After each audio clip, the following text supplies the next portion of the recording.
Hello everyone, my name is Michael Knipp, and today we are going to be reviewing Breach of Peace by Daniel Greene. For full disclosure, I want to start this video off with a disclaimer. Daniel Greene is one of the biggest booktube creators, especially in the fantasy sphere. While he extends outside of traditional booktube, he does some other things. A lot of his content is focused on fantasy. Thus, a lot of people that are interested in reading this book are already fans of Daniel Greene's channel. I think that it would be a little bit dishonest for me not to go ahead and preempt this video with saying I am a fan of Daniel Greene's channel. I personally have had a few interactions with Daniel, including a collaboration which I will go ahead and put in the cards and link down below. Additionally, I have a video in my past where I sort of lovingly made fun of one of the videos that Daniel made where he did a tier ranking and there was a specific thing that I disagreed with. I poked some fun at him in that video as well as talked about how I really liked his channel and potentially wanted to work with him in the future. So in all honesty, I want to sort of get that up front that Daniel's channel is one that I watch. He is a guy that I've had some personal interactions with that have been pleasant. I personally don't believe that my experiences with Daniel outside of this context of this book have affected my review in any way, but just to be transparent completely with you guys, this is the situation that I'm approaching this review from. There may be some people that want to take this review with a grain of salt, or they may want to completely throw out my opinion of this book altogether because of those sort of preconceived things where this is an author that I look up to in a lot of ways, especially for his platform. Like I said, I don't think it's going to affect the way that I review this book. As much as Daniel is someone that a lot of creators, including myself, look up to in a lot of ways, it doesn't mean that we can't have honest opinions. Daniel happens to have many opinions about individual books or like the booktube sphere, like topics relating to this that I disagree with him strongly on. I don't think I've ever shied away from giving any opinions like that in the past. I hope that some of you are able to stick around as I am going to be completely honest with my thoughts on this book here today. I want to reiterate that I'm going to do my best to just give you my honest opinion of the book today, but as I said, I just wanted to be completely transparent. Sorry for that weirdness. From this point on, we're just going to be reviewing this like I would review any other book. Let's do it. Breach of Peace is the beginning of a trilogy of novellas that are set in this fantasy world, maybe steampunky vibes. We have technology, we have guns, and this book primarily deals with three main characters. They're on the cover of the book. I would say that the feel and genre of the book is that it's like a hybrid detective novel with potential horror elements in a high fantasy world that feels like it has its own unique flavor. The book starts off with an extremely graphic crime scene, which sort of sets the tone for what we can expect from this book moving forward, which is that it is extremely violent. I know that there are a lot of readers that I personally am friends with that don't love super graphic violence in their books. This book is not a book that sort of takes it easy. So we start off the book with this extremely gory, gruesome crime scene. I don't think it's extraneous, but it really does set the tone and the mood for what we're going to see moving forward. And then the characters that we follow are detectives who are trying to sort out the details of this, why it happened, what's going on. The book is primarily told from the point of view of one specific character. Her name is Clyd. She's the female character on the cover. And at the beginning of the book especially, we get to do a lot of detective following clues, formulating theories. As I've stated on the channel before, I enjoy a good detective story. I enjoy some Dresden. I enjoy some of the more detective-y thrillers as well as just like straight murder mystery stuff from time to time. This really scratches that itch, and I like the way that that's handled at the beginning of this book. And weaved into that premise, we get to understand the different ways that these main characters interact with each other and their relationship tensions and weaknesses and strengths. The lens through which we see these relationships is relatively singular, but through the actions of the other characters, I feel like the characters are able to take on a life of their own. Prose-wise, in the moment to moment, I feel like the book is very straightforward. This isn't where you're going to get your super fancy prose. I think it works for the story that's being told,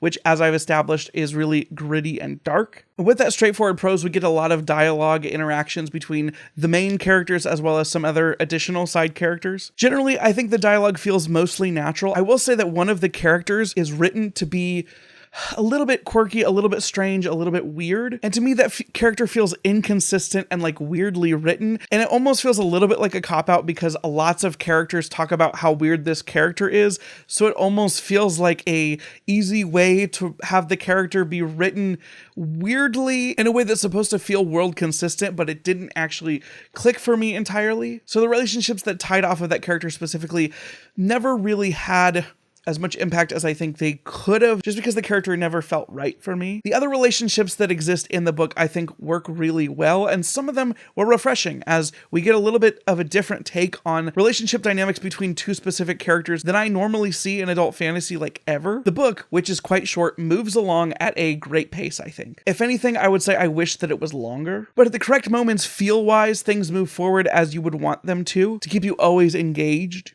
We get to see other elements like action brought into the story. And I think that maybe this is the element of Daniel Greene's writing that I felt worked the most. I personally felt like the action moments that we get in the story do a really good job of solidifying the uniqueness of what we're looking at in his world. I'll make an addition to my last statement. I feel like the world building is this book's greatest strength, and I feel like the action scenes really cement the world building that we have in a completely natural way. A lot of the quote-unquote exposition is weaved really well through the dialogue so that you never feel like you're getting info dumped on. But for me, that all comes together in the action scenes where you get to see some of the brutality, you get to see some of the technology at work, you get to see some of the loyalties and the ways that the themes of the world are coming together in a way that is more interesting than might have otherwise been utilized in this scenario. The general premise, if you just pull it all the way back and just look at the sort of outline scenario of what we're looking at for the world and the setting for this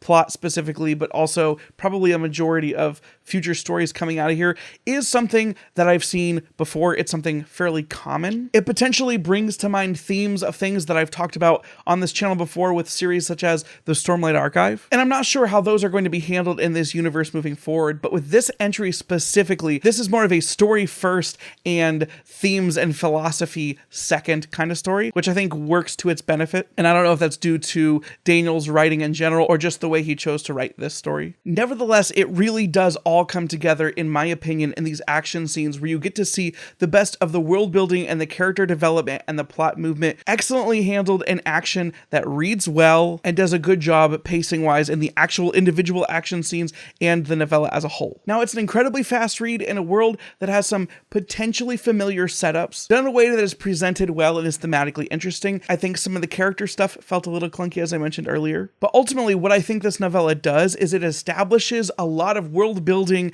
as a whole novella. Like, there's individual elements, there's character elements, and then this novella itself is a little bit of a teaser for what I think is coming in this universe. So to me, the question ultimately boils down to, does this novella set up a universe in which I want to see more stories take place? And the answer is 100% yes. When I finished this novella, the thing I wanted most was to know what was going to happen next, because the way that it all wraps up, the way all of these moving pieces come together was excellent. And frankly, I just wish that there was more. Not because it wrapped up in an inconclusive way, but because it was really, really well done. The sort of stinger at the end brings the themes and the world building together in a way that just made me want to know more. I think that potentially the brutality could turn some people off, but for me, that really hammered home exactly what tone that I wanted from the world. Like, I feel like if this same story happened, but it was a lot less descriptive,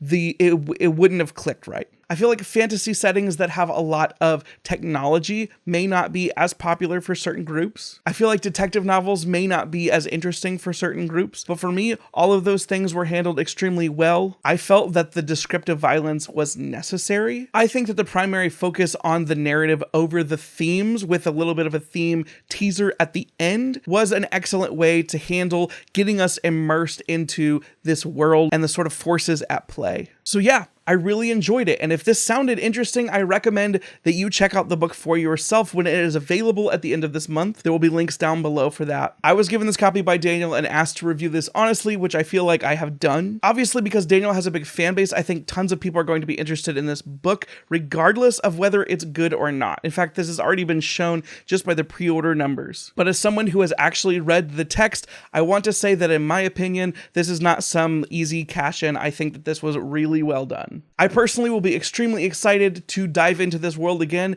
whenever that opportunity may arise. If you're still watching this video, are you excited to check this book out for yourself? Did anything I say convince you that this book may be for or may not be for you? Are you planning on picking this one up? If you like this video, please give it a thumbs up. If you'd like to see other reviews or bookish discussion videos from me in the future, please subscribe to the channel if you haven't already. Hit the bell, you'll get notified whenever I post new videos. I'd love to have you discuss this or anything else in my Discord, which is linked down below. It's free and available for everyone. If you'd like to support the channel financially, there's a Patreon link down below. Also a link to a merch store with some dumb shirts that I made. I hope to see you in a future video soon. Until next time, be excellent to each other. Sleep, no one ever get enough. Always looking out tired. Sleep, no one ever get enough. If it don't show up, I might get fired. Sleep, no one ever get enough. Always looking out tired. Sleep, no one ever get enough. If I don't show up, I might get fired.